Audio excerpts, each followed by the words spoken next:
All right, good afternoon, everybody. My name is D Moss, and we're on today. New program, I guess you can call it whatever you want to call it, one on one. And we're going to be having a conversation about this COVID-19 virus that has taken the world by storm. Not the city of Springfield, not the Commonwealth of Massachusetts, not New England, not the United States. We're talking about a virus that has incredibly impacted how we live our lives across the globe. So there's been conversation about this COVID-19. There's been conversation about the vaccination and whether or not Black people should participate in the trials, whether or not Black people should even get in line to take these vaccinations. I've heard a lot of people say yes, quite a few people say no. When we look at it from a historical perspective, you know, what are the ramifications going to be if we take this vaccination? Historically, we've always been done a grave injustice. We look at smallpox, polio, measles. We look at the syphilis experiments in the 1920s, 30s, 40s, 50s, leading up to the 72, which my dad was also a part of. So when we look at vaccinations, we're skeptical, of course. Then we look at the other side. We have people who are succumbing to this virus on a daily basis. We have people who are gravely ill, people whose lifestyles have been drastically changed permanently. Today we have our guests. We have Justin Yard and we have Mr. Donnell Wright. They're going to have a point counterpoint conversation about the COVID-19 and the vaccination. And we hope that folks jump in on the sidelines. We hope that people watch this. We hope that, for whatever you think about this conversation, whether it makes you laugh, cry, gets you upset, we hope it motivates you to have these conversations around your kitchen table. So with that being said, I'm going to let our guests introduce themselves. We'll start with Justin Yard. If you'd like to introduce yourself, and I think you're muted. Hello, everyone. My name is Justin Yard. I am a health enthusiast. I'm a certified personal trainer, certified in plant-based nutrition, healthy lifestyle, strength and conditioning, co-founder of Our Journey, a health and wellness center. And I'm just ready to have an educated conversation to help people understand both sides of the coin and make educated decisions when it comes to COVID-19. Okay. And then there is our second guest, Mr. Donnell Wright. Welcome. Thank you for having me. Again, I'm Donnell Wright. Basically, I graduated from Boston University with an interdisciplinary degree, basically in public health. I have a associate's degree in environmental health and safety with a focus on infectious disease. I've worked for the Department of Environmental Protection and other environmental organizations, and doing research on things like this is basically my background and what I like to do.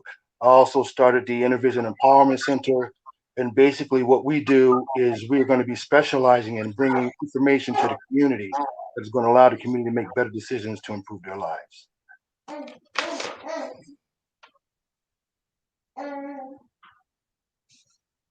You're muted. I knew that. I was just testing you. Here we go. Okay, so what we're going to do now is we're going to get right into it. For viewers who are here, for viewers who haven't logged on yet, we'll be sharing this all throughout the week so that people can make educated decisions for themselves. Again, this conversation is around COVID-19 and the vaccination. So with that, we're going to start. Donnell, if you don't mind leading, if you don't mind opening, if I'm not mistaken, you're in favor of the vaccination and that folks being aptly tested and, doing what we can do to get this situation resolved. So if you could start with your opening statement in terms of why you're for the vaccination, talk about the COVID-19, how it's impacted you, whichever way you'd like to open it up. I'm going to start out with some basic and current facts. Currently, there are 18,130,000 COVID cases in the United States. There are 323,913 current deaths, with an anticipated death rate by April of 562,000. Because of the Thanksgiving visitation and people visiting their families, we're in the middle of a current surge that really hasn't manifested itself yet, and rates are increasing. And they're anticipating people are going to do the same thing for Christmas and the same thing for New Year's, because people are not going to listen. They're going to go visit their families, like they were instructed not to do last time. And we're going to have 2 more additional surges. And that's why there is the anticipation of the increase in death, which is going to be participantly higher amongst African Americans and Hispanic population. Besides the COVID-19 sickness and death rate, it's also going to be an economic factor going on in our communities, because there are a lot of people in our communities that have lost their jobs, and they are losing their jobs because their companies are not open. And a lot of times, if you're not working and your health insurance, you may not be able to afford it, or getting unemployment. So you may lose your health insurance. So right now, for individual without health insurance, if you get sick with COVID and have to be hospitalized, you're looking at a $73,000 medical bill, right? So there are a lot of dynamics that people are not thinking about as far as COVID-19 is concerned. People that are suffering from job loss. And I understand the historical content of how African Americans have been treated. The Tuskegee experiments. I've done my research. I have an educational background, and I've been a lifelong learner. So I'm not ignorant to those facts. What I'm saying is that African American doctors are backing getting vaccinated, and in the science community, excluding African American scientists who have worked on this vaccine, and I will mention who those individuals are backing getting vaccinated. And the reason why is, what do you think is going to happen when all the white people get vaccinated and all the black people are being resistant to being vaccinated, right? That means that it's going to devastate our communities. And I'll get further into that later. But, there are a lot of reasons why I'm pro-vaccine as opposed to non-pro, because there are individuals who have pre-existing conditions. And a lot of the things that I've heard, why can't you take superfoods, which we will go into those in detail, what they are, how they operate, and what they do as far as preventative measures as immune boosters, and why those things are not appropriate when it comes to this particular virus, which is different from other viruses that we've encountered in the past. Okay. Thank you, Donnell. Justin, please state your case. Talk about your position, and you can open up yours, please. Yeah, COVID is a very, very devastating disease, and what people have to understand is that it is going to hit the Black and Latino community, because of a lot of people don't understand is you're in close proximity to each other. I mean, it has more so to do with proximity than anything. Anybody that's in an urban area is going to get any disease or virus more likely, because first of all, we're frontline workers, right? And we are also living in tightly knit places, high volume in population places. So you mean the spread of virus is going to be a little bit faster than somebody that lives in rural areas, and mostly that's a socioeconomic thing. So with the vaccine, I understand it is huge. What we really need to know is if our medical professionals understand COVID-19. They understand SARS-CoV-2, but understanding COVID-19 is a different monster, and they don't have enough research, which we'll talk about later, on how it's mutating and where it's mutating and where does it manifest. And then so it's hard to make a vaccine where you don't understand the RNA, DNA, and all the pathology of the actual virus/disease. And so we have to understand that our government has to give us a little bit more information on COVID-19, in which they battled with, as we know, in the media. Fauci said it himself, and of understanding how it works in the body. And therefore, to create a vaccination for something you don't understand is kind of on that level where it's a little bit not irresponsible at all, because I get, obviously it's not irresponsible, but it's very reactive, which I get because it's a reactive thing. But even our flu vaccines is 70% rate of success, and we'll get into what success means in vaccinations, and that's to date 70%. You can look at the cdc.gov for that. And that's something that we've had over the last 20 years, the flu vaccine. And so we're really just waiting for more information, and the vaccines that are coming to us right now, specifically let me get a Pfizer, and the one that's being distributed right now is new technology. We'll get into that again. And so you got new technology, new disease that can get real crazy. And that's all people are really asking for, is more information. And then from there, be able to make an informed decision.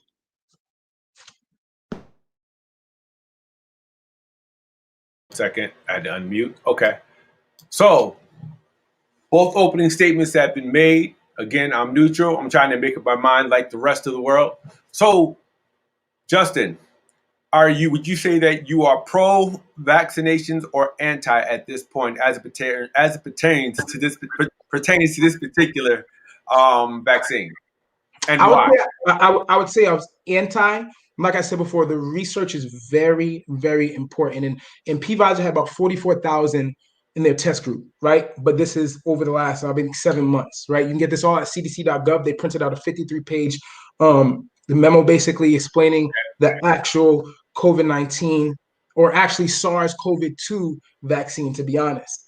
So we'll get into that. And so understanding how vaccines work, you have to define vaccines. Then you therefore have to understand how a vaccine works and what type of vaccines. There's different type of vaccines. There's live cell vaccines, and we're dealing with something that's new. And so we're dealing with mRNA vaccines. Those are new to America. Other places have used them, but that's new technology. And the study of immunology altogether, how the immune system works, is new. Do you understand? So this is, Okay. and this, any professor will tell you that. So we're dealing with the new vaccine of COVID-19, as they're telling us. Right. We have to understand this new technology in a new disease. So just so I can understand, you're anti because it's a new vaccine and it hasn't been researched well, or help me understand that.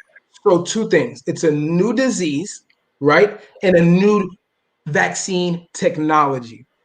Okay. And so vaccine technologies is basically distribution and how they create it, but how they also it performs in your body, right? And there's different types. There's live cell, there's live vaccine, non-active vaccine. And what that means is basically they have an active version of the actual disease that they inject to you, right? Yep. And so that could be very dangerous because that's what they did with polio, and a lot of kids died, right, as a result because they did the live disease, right? And so we're dealing with mRNA, which has not been studied in America or used in America for a very long time. And then also we're dealing with a sped up process because it was an emergency situation deemed by the FDA, and they got their license because it was an emergency situation. And so with that comes almost rushed research on a new technology with a new disease. Okay, thank you. Donnell, counterpoint. You're muted right now. Can you Yes, hear I me can hear you now? clearly. Thank you. All right. I disagree Okay, with a please lot of explain. that, and I'm gonna explain in depth. We're gonna talk about what a vaccine is. I will explain what a vaccine is, how it works, how vaccination works. What is RNA? What is RNA? What is DNA? What is mRNA? I'll explain all of that. So I will explain all of these things. What we're dealing with is not a new disease, and neither is the technology. The technology is not new either. Just the application is. So let me go into detail, right? The coronavirus has been around for 50 years. Okay, anybody can look that up. Okay, scientists have been studying the coronavirus for the last 30 years, as well as the technology to fight it. So the technology is not new. How they were able to bring this vaccine to fruition so fast is because the basic platform was already there. Scientists has already been working on this for decades. They had nothing to apply it to. Now, this variation of the coronavirus is new, but the basic foundation of the coronavirus has been around for 50 years. So basically, what it is that it mutated, just like there was another mutation a couple of days ago. We'll talk about that later. So the coronavirus has been studied for a long time. So let me go into what RMA is in the DNA and RNA and all that. You have what's called proteins. Okay, those proteins are what are what activate your body's systems. They grow your muscle. That's why they say when you pump weights. I used to be a nutritionist and a bodybuilder, right? So when you lift weights, they say get a lot of protein. Why? Because they are the building blocks. They're the foundation of building muscle and all your organs and your tissues and all of that, right? So then you have what's called amino acids. You have short chain and long chain amino acids, what are basically just the little guys that make up the total protein, right? So what they do, okay, with this particular virus is like he was explaining, they inject virus into you, and they have some of the virus. That's old technology, and that's why they're saying this is a new technology, because there is no live COVID-19 in this vaccine. There is no live virus. What it is it's a manipulation of the COVID-19. It's a lookalike. It's a designer molecule that they created in a lab. So what they do, basically what the vaccine is, okay, is they created something, simplistically, they created something that looks like COVID-19, right? And they genetically manipulated the gene in the protein with a message. That's what the M stands for in the mRNA. RNA stands for ribonucleic acid.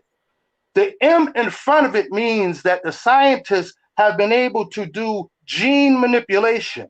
And that means being able to give a gene a certain instruction, just like when they do in vitro fertilization, when a woman has a child and they want to have a certain sex, I want a boy and not a girl. Well, they can do that now. That's gene manipulation. It's the same concept. So basically what they did is that they gave that molecule instructions. Okay, those instructions tell your body that there is an invader. It tricks your body. It's really not COVID-19 that they're injecting into you. It's a designer copy, and your body thinks it's COVID-19. So what does your body do? Your body, when it goes into you and it goes into your cells and your molecules, it tricks your immune system into thinking it's a real virus, but it's not. It's really not infecting you. It's just making your body think it is. So your body has an automatic immune response, and it starts building and developing what's called antibodies. Antibodies are the things that your body is, your little army within your body and your blood that fights off viruses. This COVID-19 is a new variation of a virus that's already been around, but our bodies have never been introduced to it before. So our bodies don't know how to fight it. And that's why it kills people, because before your body can develop the antibodies to fight it off, you're already dead. So the thing about it is this vaccine is just a genetic code, okay, that tricks your immune system and is thinking that you're really infected with a real virus, but you're not. So your body makes these antibodies. So once it trains your body to produce these antibodies, and you get sick for a couple of days after you take the shot, but that shows that your immune system is working and is fighting it off.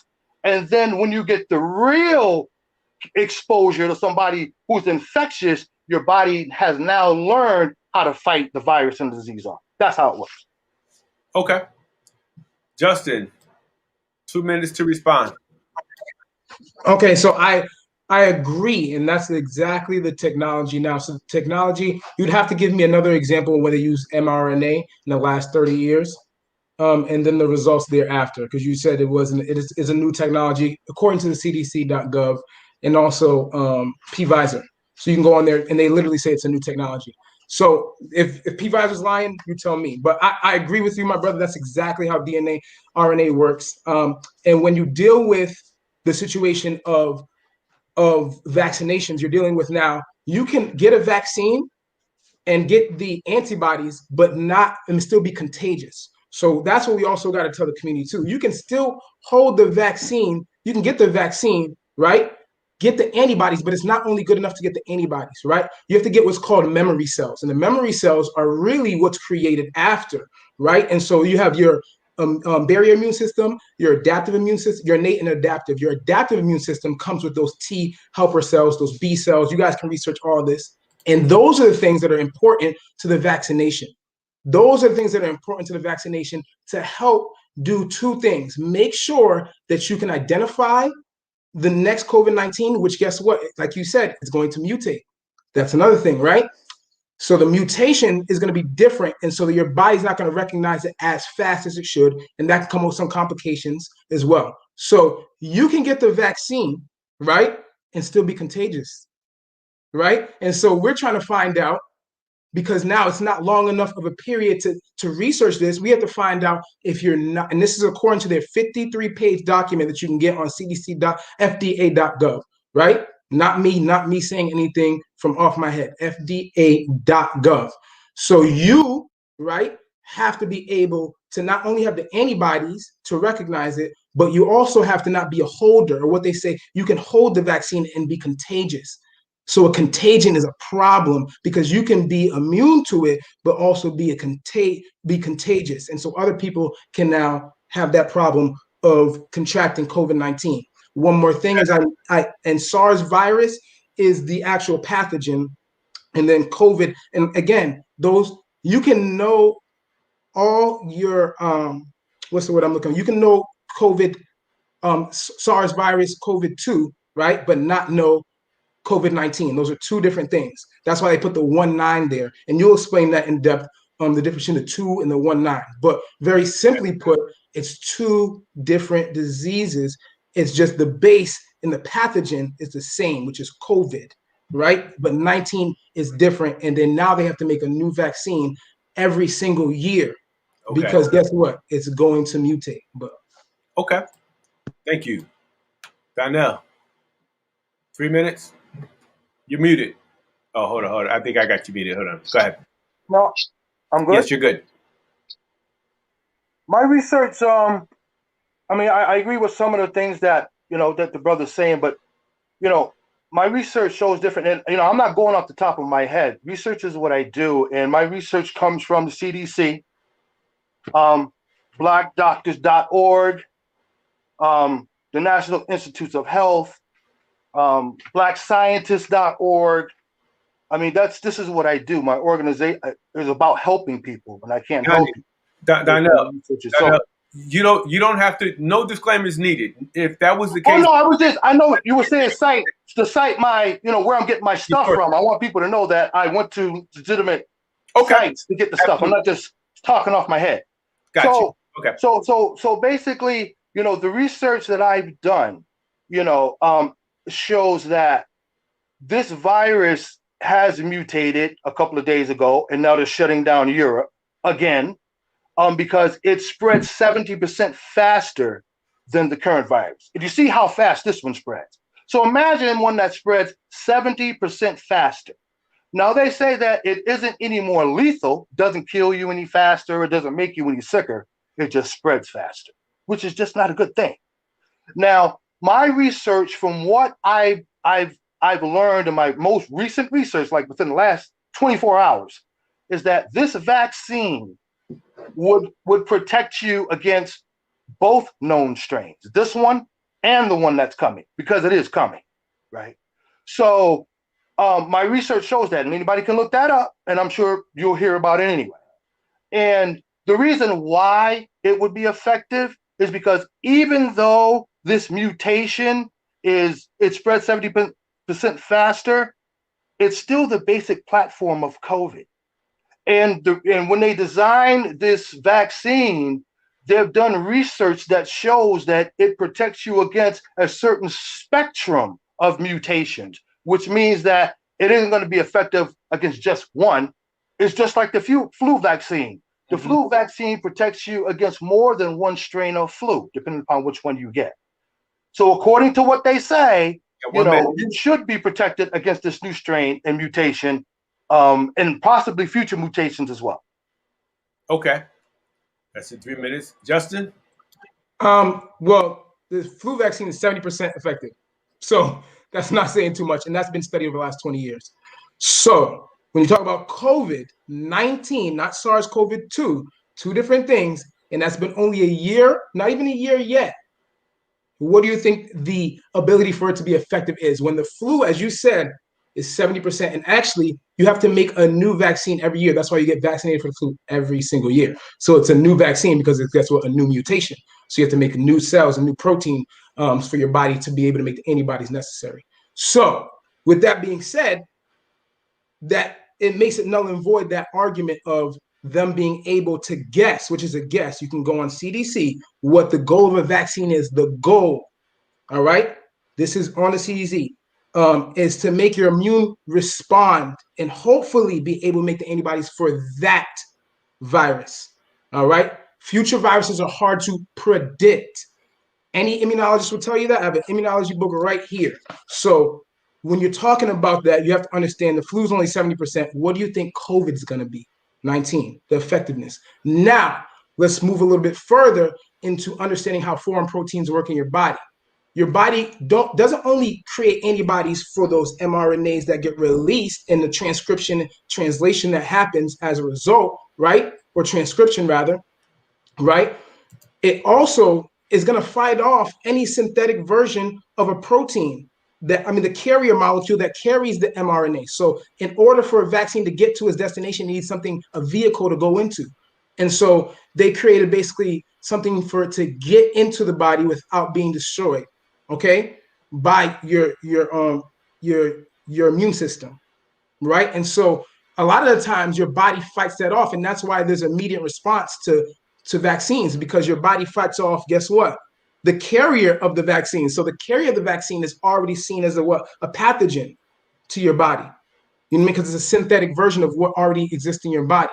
So those hold problems immediately. Now we have long-term issues, right? And so people that have what you would call autoimmune diseases get affected long-term, and autoimmune diseases can also create very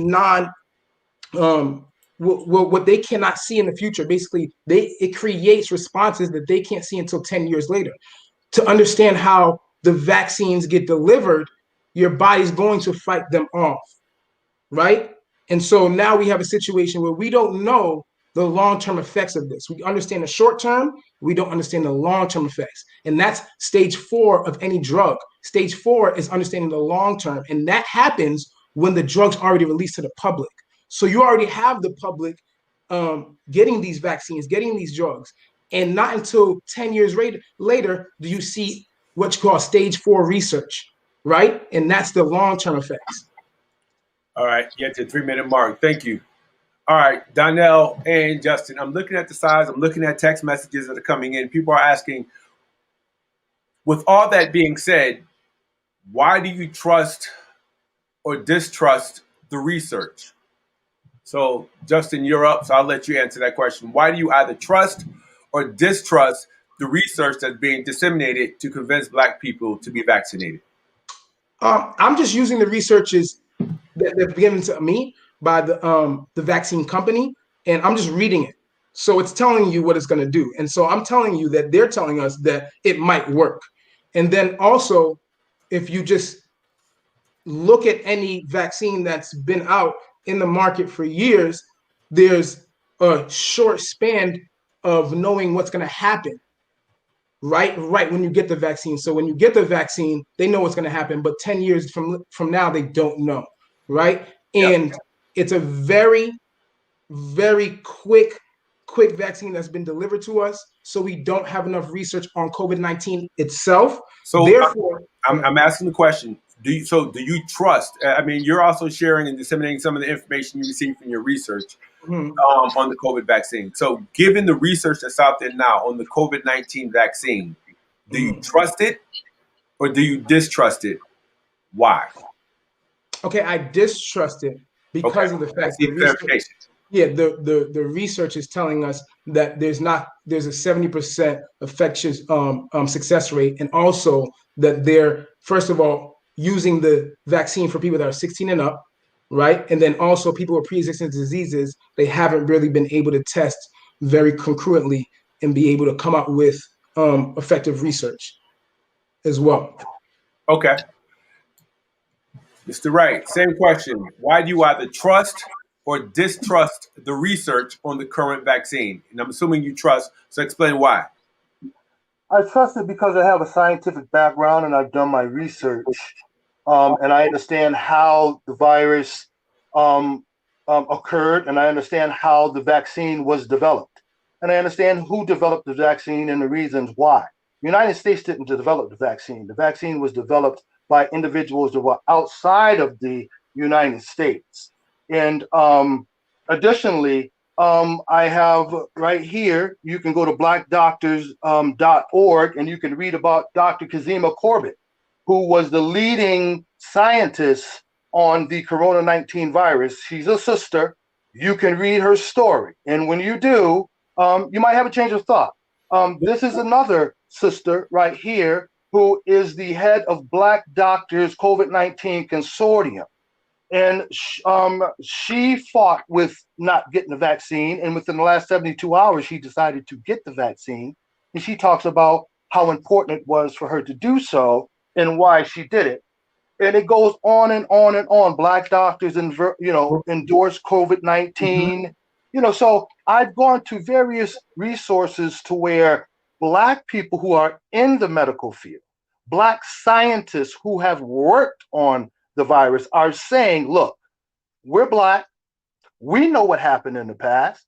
We know how white people have treated us, lied to us, used us as guinea pigs, as Tuskegee. These Black people got an education. They know what time it is. They're not trying to kill us. All these conspiracy theories that people are coming with talk about, they're trying to kill Black people. The vaccine is just not going to Black people. Everybody's dying. This virus don't care what color you are, what race you are. It kills us faster because there are disproportionately adverse health effects because a lot of us don't have health insurance, right? You see, when people die, they don't even have money to have a funeral. A lot of us don't have the ability to take care of ourselves properly and to keep up. We got diabetes, high blood pressure, asthma, all of these weaknesses COVID-19 attacks. Any weakness in your body is coming at you, right? So these people know that. So they feel they have a responsibility to get the word out. But you have to remember, there ain't a lot of Black doctors in the United States. There aren't a lot of Black nurses. Look at statistics. So there ain't a whole lot of them. But the ones that are speaking out are trying to let us know as best they can that, look, we've been in the hospitals watching people die. And the alternative in catching COVID, have you seen the people that have died lately? Didn't we have a couple people die right here in Springfield, like within the last 24 hours? Young, old, don't matter. So I hear all the arguments, but I would say that I'm not trying to convince anybody to do anything. What I'm trying to say is, here are the facts. There are scientific facts from verifiable sources, and I'm not here to toot my horn, and I don't have to do this. But what I'm saying to my community is that there are people out here who have done this research, people of prominence, who understand what's going on, and they're trying to get the word out, because if we don't get this word out and start having more conversations like this, more Black people are going to die because a lot of Black people are not going to take the vaccine. And unless we take the vaccine, there isn't going to be what's called herd immunity. It's never going to develop, and you're going to be wearing masks for the next couple of years if you live to make it. Okay. So I have another question for both of you. Thank you both for answering that question. I appreciate it. Question: given the history of Black healthcare disparities with Black folks, Donnell, you mentioned the Black doctors or Black nurses. On a personal note, and it's probably the only time I insert my own personal experience in. My father was one of those people involved in the Tuskegee experiment, as was one of my uncles and my grandfather. So it wasn't white people who knocked on the door and told him that he had to get this vaccination. They were Black. Those were Black doctors and they were Black nurses. So I just need both of you to take that into consideration as we throw the race factor in on this particular conversation. So given the history of negative medical influence on Black health and lifestyles, at what point do we not take history into consideration? So Donnell, you're up. I'll let you answer that question. Look, I'm going to tell you right now, it's a tough one, right? We're in a tough situation. And it ain't easy for me to get up here and say the things that I'm saying. I promise you that. But the problem is that Black people are dying at 3 times the rate of white people from COVID. And COVID is not going to stop killing people. It ain't just going to go away like Donald Trump said. It's here to stay. And it's coming to a place near you, right? Look at Facebook and look at the people that are on there pleading to people, please wear a mask. How long do you think that mask is going to protect you? Wait till summertime comes. COVID's still going to be here, just waiting for you to take that mask off and go in the club. So what I'm saying is that we got a real dilemma here, right? Do I trust the vaccine? I trust where it came from, right? I trust that it's not a political issue that Donald Trump has made it into. I trust the professionals, the Black professionals who have worked on this and who work in the healthcare industry of prominence. All you got to do is go to their sites. I don't believe they've been politically corrupted and they're working for some agency to try to kill us. I just don't believe those things, because look at how many people are dying. And look at the predictions of death that are going to continue until we get vaccinated. And these vaccines are not just going to Black people, they're going to everybody. First responders first, because we have to vaccinate the first responders so they can take care of the rest of us who don't want to take the vaccine, because you're going to end up sick eventually. Okay. Thank you for your response, sir. Justin, you're up. Same question. I think we have to definitely take into consideration Tuskegee experiment stopped and the lawsuit was given to us in 1972 or 1975. And so that was 30 years ago. I'm not trying to age y'all, Donnie. I'm trying to age you, but you were probably around for that time. That's recent history. You were part of that. So that's the scary part, right? The polio vaccine, when they didn't, it was whites only for them to get the treatment, not the vaccine, but the treatment for the polio under presidential governance. You mean? So this is very important to understand your history, because your history makes your present. The healthcare industry just made a switch to what they're saying into disparity research. And disparity research is basically research that basically you're looking at disparities in age, race, ethnicity, a lot of these things. These are new things that are happening in the healthcare industry, right? You're having disparity research. So now they're studying Black people. Now they're making drugs that might work better on Black people than Caucasians or Asians. So this is new. This is a new pendulum that's swinging right now towards that. But we still have a very recent history of the medical industry discarding our health, right? And discarding people that live in urban areas and making sure that drugs, especially pharmaceutical companies, is really about access to the drugs as well. So we have to really understand that this is recent history, and we have to take it in consideration, because guess what? It's what shapes our present as well. So we can't do away with everything we've learned, because we'd be doomed to repeat it. Okay. And at this time, I'm going to take a few minutes. We have a number of comments. I'm going to read some of the questions and comments on the sidelines. Starting when we first opened the show, David Maynard said the Tuskegee experiments were done to a select group, but we have Black doctors and white people. We have Black doctors, and white people are getting the same exact vaccine. Dave, just so that you understand that there were Black doctors and nurses who were involved in the Tuskegee experiments, the polio experiments, and a number of other projects that were initiated in the healthcare industry.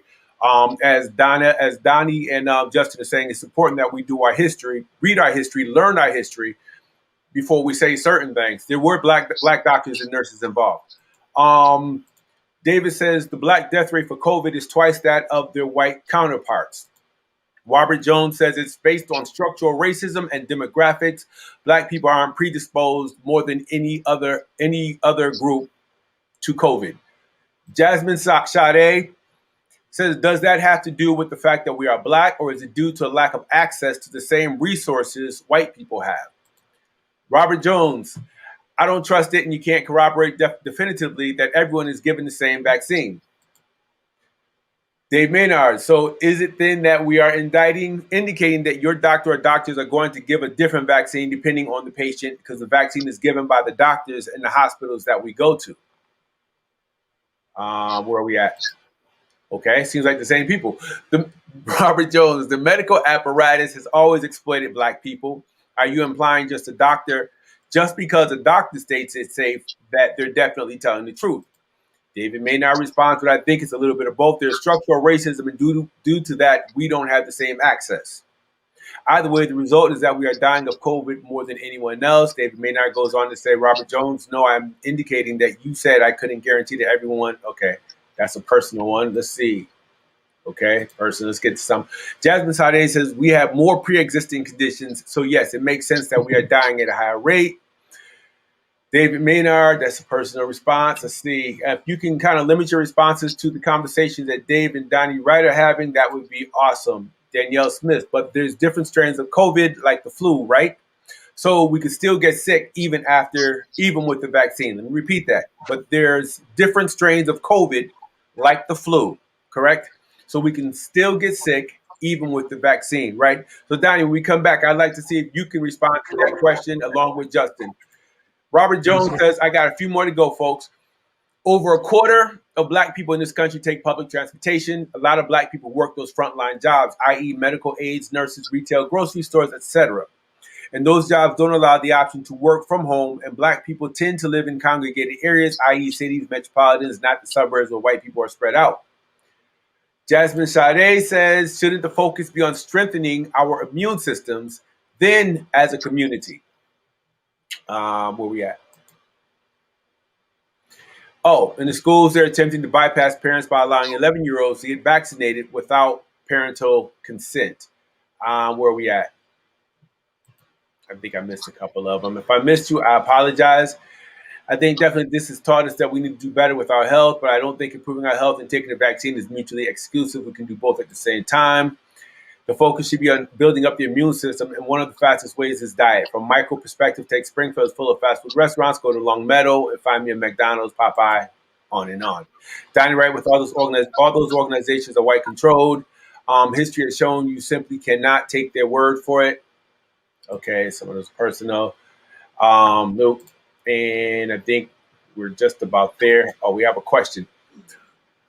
And that wasn't for me, that's someone using one of my phones. What do you make of the healthcare professionals in the hospital who have said they were made to put COVID-19 as a cause of death, even when there were other causes? Again, when we talk about the death certificates, that was a huge thing in terms of doctors putting down COVID-19 as a cause of death. Was it 39,000 per patient? COVID is killing Black people because of systemic racism, pure and simple. All right, the rest of these are between David Maynard and Robert Jones. I hope you guys will continue your conversations.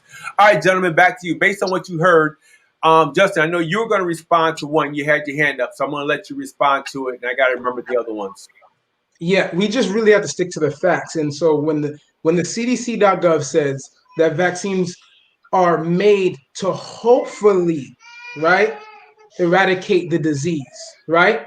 And the 70% rate of the influenza vaccine, which is changed because the strand changes, we have to deal with the facts. So the influenza vaccine is that's more than 20 years. That started in 1930 when you had the influenza outbreak and pandemic in America. And so that's a lot of years of research, and that's a lot of different strands. But that's only still a 70% rate. Now you're telling me, right, with that information, only a 70% success rate, that we should be able to definitively trust the newest disease with the new vaccine technology. The reason why it's new, again, I challenge you to give me that information where the mRNA has been used in vaccinations in recent history, and therefore it has to be longer than a 5-year, 10-year mark, because that's when you really start the long-term research. Okay, and so that's what I'm saying. I'm not saying it's anything bad. I'm just telling you that the research of the COVID-19, the actual disease itself, is very new. COVID-19, not SARS-CoV-2, and then also the vaccine technology is very new. So we can't say definitively, first of all, you're going to be able to be non-contagious as well. All right. And so we got to get that information. Non-contagious means you can get the vaccine and still be contagious. So Gary Smith asked the question on that note, and both of you respond to this. Can you contract COVID-19 more than once? even with the vaccine, can you then contract it again? And I know I'll let you answer that question, and then anything else you like to respond to. Okay. Let me start with the first question from the young lady about the immune system. Please. To keep your immune. That was one of the questions, to build up your immune system. Yes, of course, it's nice to build up your immune system. I have my amino acids right here. I've got my elderberry right here. You know, I do all those things, right? But building up your immune system is not going to stop you from catching COVID-19. A vaccine will. So that kind of goes into answering that additional question. Does the vaccine stop you from catching COVID-19? Well, yeah, it does. That's what the vaccine is for, right? So, you know, I understand all of these things about, oh, we should be doing these natural things. Yeah, you should be doing that in conjunction too, right? Taking care of yourself, taking care of doing your superfoods and all of that. Yes. But there are a lot of people, you know, who have pre-existing conditions. That's not going to work if you got asthma, like me, or COPD, or diabetes, or high blood pressure. Like I said earlier, COVID-19 attacks where you're weak. And those superfoods and those things that you're taking may be just enough to keep you healthy with what you already got. And then COVID-19 comes along, and what it does is it overwhelms your system, and it takes over, and it kills you, or makes you, deathly ill. So I want to reiterate that this is not a new virus. It's a variation of one that's been around for 50 years. It's not a new technology. Okay, mRNA technology has been around for a while, and to further explain what I'm saying is like I mentioned earlier, you can go right to blackdoctors.org. Dr. Kizzy, she's the one that was standing with President Trump, and Dr. Fauci, she's the one he was talking about. Check her out, read her story, and you will find out that COVID-19 and the mRNA technology is not new, and it's been worked on by her for years. She is one of the ones who has been working on mRNA technology, and it's been applicable in the Zika virus and in dengue fever by her. So once again, this is not a new technology. It's not a new virus. It's been around for a while. It's just that, we got to get the correct information out there, and this is correct. So are there any other questions?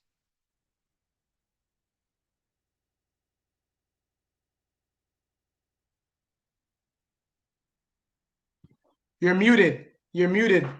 I'm muted? No, D-Moss is. D-Moss, you're muted. Nope. I'm with you. All right. Sidebar. I'm listening to what you're saying. I got to ask the question. I have a friend of mine that I grew up with. She's a researcher. She got her PhD from Yale. Very accomplished. And I asked her if this vaccine would she be able to tell me definitively as to whether or not this vaccine could actually save my life? And she said no, because the research is still out there, and they're still waiting to, it's brand new in terms of this particular vaccine. So they tested it, and they just tested it recently.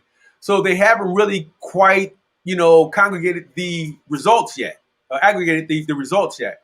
So when you say that, yes, it can absolutely cure you, are the sites saying that it's definitive, that they have an absolute response to that? I just have to ask that. It's again, a objective question. I'm not saying it is true or false, but based on what you just said, I just needed clarity.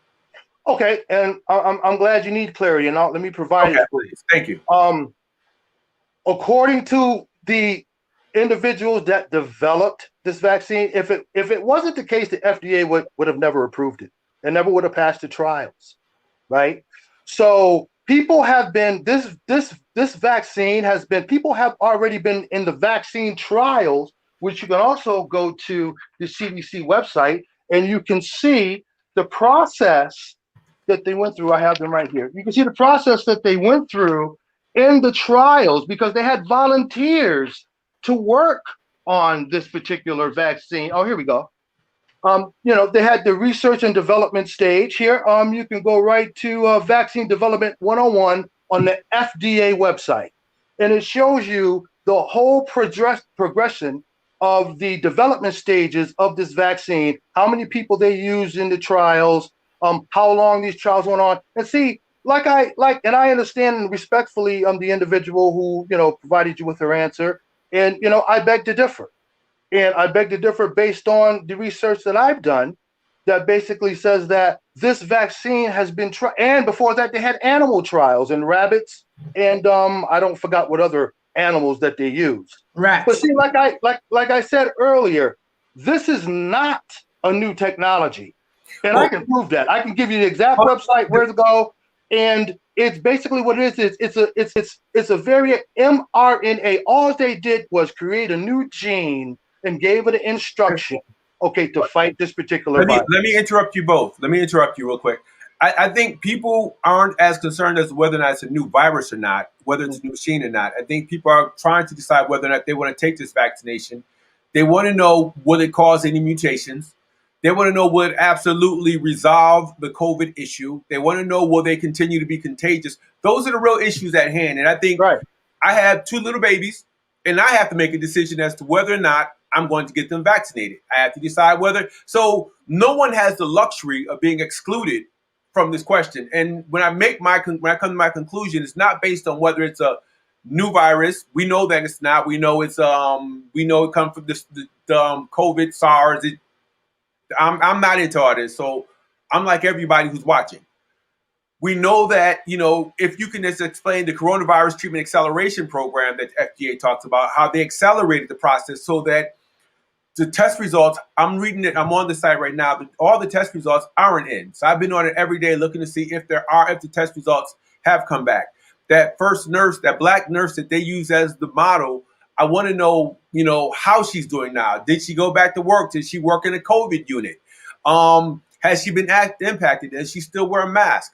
Those are questions that I'm asking. So we have about 10 to 15 minutes left. We're trying to make people feel comfortable with the decisions that they make. And it's kind of like, I appreciate you guys talking about where you received your information. People want to know things about that Madagascar tea. I was hoping we'd have time to get to that. Are the teas, do they work? Do the natural herbs work? Do exercise work? And then, Donnie, you're up. So I'm going to talk to you. I'm going to let you go first. Justin, I see your hands up, but I'm going to get Donnie since he's already on screen. And if you can just respond to some of that, then I'm going to go right over to Justin. I apologize, Justin. Donnie, you're still on? Yeah, I'm going to go briefly as I can so Justin can get in. Yes, herbs work. Turmeric has been shown to fight COVID-19. Okay. Zinc, echinacea. Okay. Your vitamins A, C, and D, especially vitamin D3. Okay. Elderberry. Yes, those things do work. They help boost your immune system, but they do not prevent you from catching COVID-19, which a vaccine does. Okay. Going to your other question is basically exercise. Of course, exercise is going to help to keep your body functioning properly. Especially if you're taking medications, you need to exercise so you can cleanse your body using your digestive system to eradicate those toxins that those medications leave behind. So exercise helps you in order to do that, right? So as far as safety and taking the vaccine and addressing what you were saying, they go by projections. Right? It's just like the flu vaccine. Back in the day, I remember nobody wanted to take the flu vaccine. I remember going to Glickman Elementary School. People were saying, oh, you're going to take the flu vaccine when they gave you the shot in the arm. Nobody wanted to take it, right? But you see now, taking the flu vaccine, people do it every year. It's the same thing with this.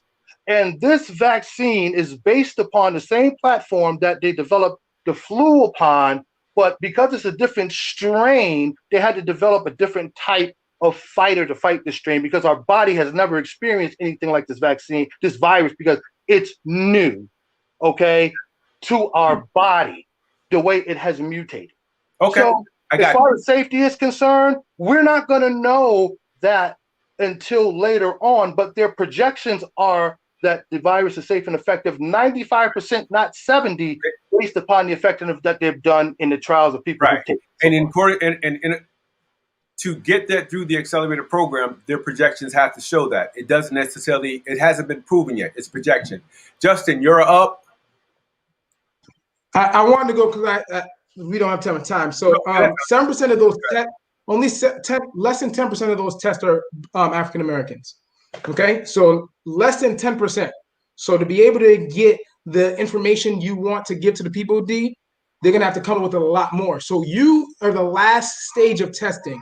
Black people, you're the last stage of testing for short-term effects and side effects. We're not talking long-term, we're just saying short-term. So you're the last stage of testing. It's less than 10% of those individuals that were tested were African-American, okay? So hopefully that can help people as well. Now, when we're talking about boosting your immune system, if you're not, okay, the immune system is what's killing people, right? Your immune system gets a response which causes the upper respiratory infection, right, which is mucus and inflammation, right? And turmeric is an anti-inflammatory, right? And so you're actually dying from your immune system. You're not dying from COVID itself. So when you understand the immune system, boost it, go ahead. But that's not what you really want to do because an overactive immune system is what's killing people, Donnie. So we'll go past that now, right? So let's get into the topic of, can people make a logical decision on whether to take the COVID-19? You just said it was, you told me it wasn't new, Donnie, right? You said it wasn't new, but then you just said it was new just now, right? Again, it is new because it's in this immunology book, right? Right here it says SARS CoV-2. Doesn't say COVID-19, right? And so that is the pathogen. You can go to any immunology book, you will not say COVID-19 in the immunology book. And they will list all the strands of SARS-CoV-2. Again, so now when you're talking about the effectiveness of the drug for Black and African-American people, less than 10% are represented, and therefore you do not know. There's not enough research for people to make an educated guess on whether or not, because that's what you're doing, right, to take the vaccine or not. And the effectiveness is always going to be predicated on the last stage of the trials, which is stage 4 when it's already in the public.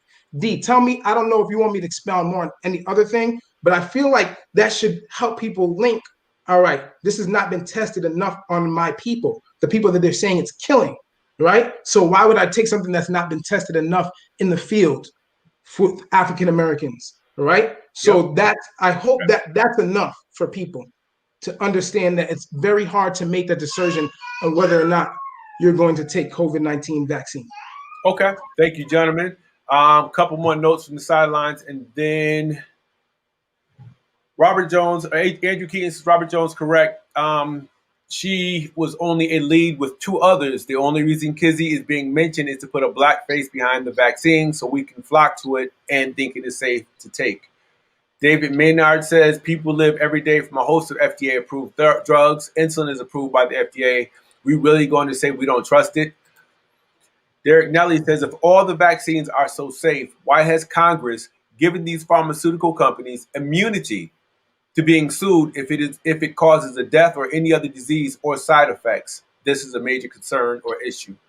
Dr. Katrina Banks said, unfortunately, there is not enough research out there. I have read some small studies with small sample sizes of those who volunteered to take the vaccine, and it's just too soon to tell any real adverse effects or long-term effects for anyone, including Black folks. So with that, for all of our viewers, please, it's really important that you do your homework.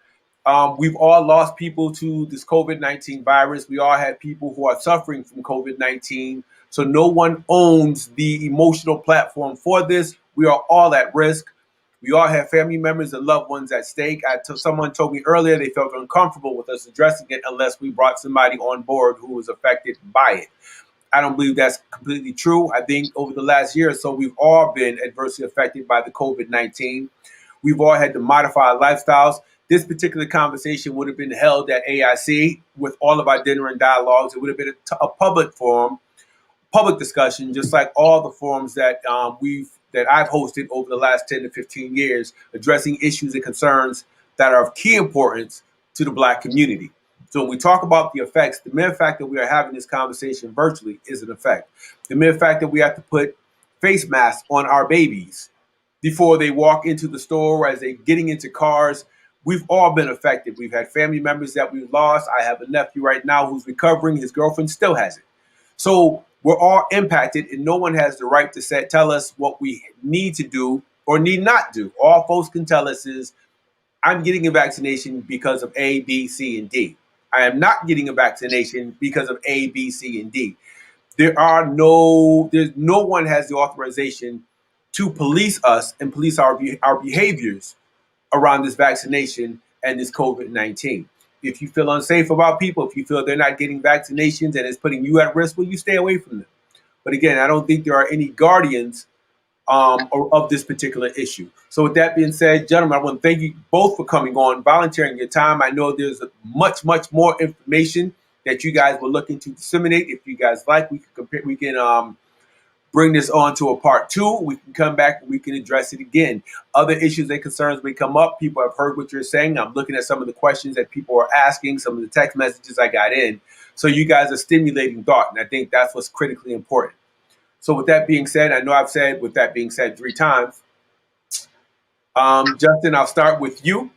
Any closing comments, thoughts, encouraging words you want to leave with people? If you want to suggest things that they can look into, or if they want to contact you with our journeys for further consultation. I know what you do is a marketable paid business, and you charge for your services.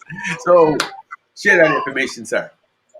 Yeah, we're at 321 Albany Street, right off of St. James, and we do personal training, group exercise classes, nutrition classes, detox programs. I just wanted to close off with people have to understand pre-existing conditions can really affect you even more so when you have COVID-19. It's a very infectious disease. As you can see, the numbers rising in our state as well. But people also have to understand that when you have a hold on your health and understanding that you are the preventative health, right? You create prevention before you have to reach the emergency room or reach your primary care physician.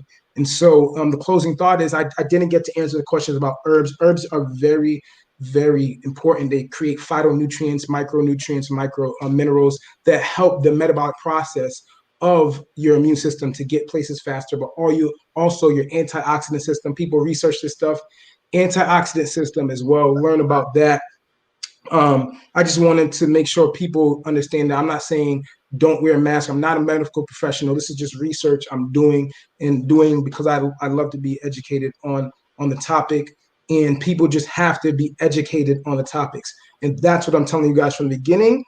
Get educated, ask your government to disseminate more information on the actual virus COVID-19 so you can get an informed decision, because we all know last year what happened, or this year, where when it started, they didn't know anything and they still are not very sure. And so you just got to keep researching, keep abreast on the new information so that you can make an educated decision on whether or not you're going to take a vaccine, such as the new one that just came out. So everyone, just be happy, be loved, be around your family in a safe environment, and make sure that you're taking your health seriously. So if it ever happens, God forbid that you get COVID-19, that because of how strong your body is and sound your mind is, you're able to fight it off. Thank you, Justin. My brother, Donnell Wright. I just want to thank everybody for listening. And, I'm not trying to convince anybody to take the vaccine or anything like that. This is research that I've done as well. These are the conclusions that I've come to. Everybody can't protect themselves. We have elderly in nursing homes. My mother's in a nursing home, right? She can't get up and go get some superfoods. What about the inmates that are incarcerated? You think they're going to get Dr. Sebi superfood regimen and some turmeric in the prison? What about them? What are they going to do? So there are a lot of people, that we're not thinking about because we can't think about ourselves. That's been a problem. That's why we're in this situation in the first place, because people were thinking about themselves, didn't want to wear a mask, wasn't taking it seriously. And now look, it's only going to get worse. It's not going to get better. So, I'm not trying to convince anybody to do anything. These are the facts. Either you're going to get a vaccine or you're not, right? From what I've learned, my research shows I'd rather get the vaccine and deal with whatever effects that are coming than catch COVID. That's just for me, right? Because I've seen what it can do. And I bet the 323,000 people that are dead, I wish they had a vaccine right now. That's pretty much it. All right. All right, ladies and gentlemen, my name is D Moss. I want to thank everybody for tuning in. Again, the choice is yours. Everybody has a choice to make. Everybody has a decision. Make sure that your decision is an informed decision. Leave no variable out. Weigh each and everything equally.